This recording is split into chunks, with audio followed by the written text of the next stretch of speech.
Bonjour à tous, nous discuterons aujourd'hui d'une question essentielle, celle du genre et du climat de cette... alors, je l'avais bien tout à l'heure. Oh là là, C'est facile. Bonjour à tous, nous discuterons aujourd'hui du rôle de la femme face aux défis climatiques et pour le développement durable, genre et climat. Car oui, elles ont été marginalisées dans les questions climatiques, mais les femmes sont non seulement les premières victimes des dérèglements climatiques, mais aussi actrices du changement. Leur leadership, leurs contributions sont essentielles. Alors, pour parler de cette thématique très intéressante, j'ai le plaisir de recevoir sur ce plateau Madame Epoubé Lydienne. Vous êtes présidente du réseau mondial des femmes parlementaires de la francophonie. Bonjour Madame. bonjour. Également sur ce plateau Madame Ftria Saidi. Vous êtes vice-présidente du comité genre et climat. Bonjour. Bonjour madame. Alors tout d'abord, on parle de l'égalité du genre. Alors aujourd'hui, cette réalité s'impose comme une condition nécessaire pour une justice climatique. Oui, l'égalité du genre s'impose comme une solution même pour lutter contre les changements climatiques. Parce que les femmes, le constat que nous avons fait, c'est que les femmes sont une partie importante, déjà de par leur nombre et de par le travail qu'elles effectuent.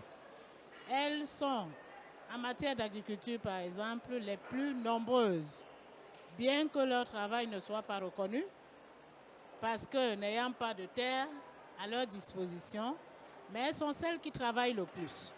Elles sont celles qui utilisent beaucoup plus le climat, parce que c'est elles qui vont chercher de l'eau pour l'approvisionnement de la famille.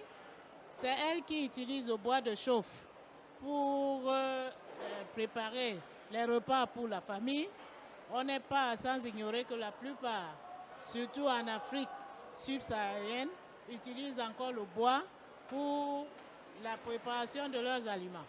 Alors, si elles ne sont pas informées de ce que le fait de couper du bois de façon excessive pour leur utilisation domestique est néfaste au climat, elles ne pourront rien faire pour préserver ce climat. Elles vont continuer leur pratique sans être au courant de ce qui se passe. Alors justement, nous sommes dans la médina des solutions. Madame Saidi, est-ce que justement ce genre d'événement, ça vous permet non seulement d'échanger, mais de mettre en place de vrais programmes de solutions pour arriver à cette équité ou en tout cas s'en approcher au maximum? D'accord. Oui, en fait, comme elle m'a dit madame Epoubé, pour mettre en évidence ce problème de l'impact des changements climatiques sur les femmes, nous avons organisé dans le cadre de la MEDCOP deux ateliers. Le premier atelier sur l'égalité du genre, conditions nécessaires pour une justice climatique.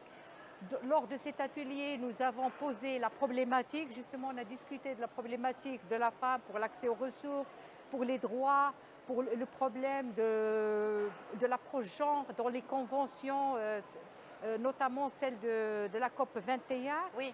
Et aussi pour d'autres problèmes. Et le deuxième atelier, nous avons travaillé sur le financement et l'accompagnement. Alors nous arriverons justement à cette thématique du financement, mais avant, quelles sont les solutions concrètes Est-ce qu'il y a un processus qu'on peut déclencher là tout de suite pour faire bouger les choses en faveur de la femme? Les solutions que nous avons émises hier sont d'abord que les femmes soient intégrées à presque parité dans les négociations en matière de climat. Que tous les groupes, ce que nous avons fait comme recommandation, que tous les groupes de négociation pour le climat comportent un nombre important de femmes. On trouve qu'il y a des femmes, mais ce n'est pas suffisant. Et que la formation et la sensibilisation se fait en faveur des femmes. Surtout la formation, parce que ces jeunes filles qui aujourd'hui se consacrent à aller chercher de l'eau et qui abandonnent l'école très tôt, ça ne nous aide pas pour les changements climatiques. Et en plus, ces femmes qui sont dans leur foyer, qui sont sous-informées, ne pourront pas lutter pour changer les effets néfastes du climat. Et c'est pour cela que nous avons recommandé que ces femmes soient présentes, qu'elles soient prises en compte dans toutes les négociations et que leur formation soit assurée. Ça, c'est d'abord sur le plan social. Maintenant, sur le plan économique, qu'il y ait des activités de femmes qui soient encouragées par les organismes, les activités qui ont trait à l'environnement. Les femmes qui ont des activités liées à l'environnement. Alors, vous parlez de ces solutions, justement, d'où vient le financement? Est-ce que vous avez accès à ce financement? Il y a beaucoup de programmes. Vous êtes à la tête de ce comité genre et climat. Est-ce que c'est facile de drainer de l'argent pour ces programmes? Formation, sensibilisation? Ben justement, hier, suite à le premier atelier, on a organisé un deuxième atelier concernant le financement et l'accompagnement des projets portés par les femmes dans le cadre aussi bien pour l'adaptation des femmes au changement climatique que pour leur résilience face à ces bouleversements. Donc, on est sorti avec... bon, il y avait beaucoup de recommandations. En synthèse, parce que malheureusement, on n'a pas assez le temps. Donc, oui. Alors, juste en synthèse, donc vous êtes sorti avec parce que j'aimerais bien vous dire deux choses. Oui. On est sorti avec... on va lancer un réseau méditerranéen pour les changements climatiques, pour les femmes face aux défis climatiques. Et ce réseau, il va veiller à ce que les recommandations qui vont émaner aussi bien, qui émanent aussi bien des ateliers et de la MEDCOP que les ateliers de la COP pour suivre la mise en application de ces décisions et le suivi donc ce comité méditerranéen, il portera aussi la voix des femmes vers Exactement. la COP 22 et voilà. vous partez la voix des femmes qui portent la voix des femmes. Vous êtes à la tête de ce réseau parlementaire. Un dernier mot, Madame Epoubé, concernant justement la mise en place de ce programme, mais aussi sa faisabilité et sa concrétisation.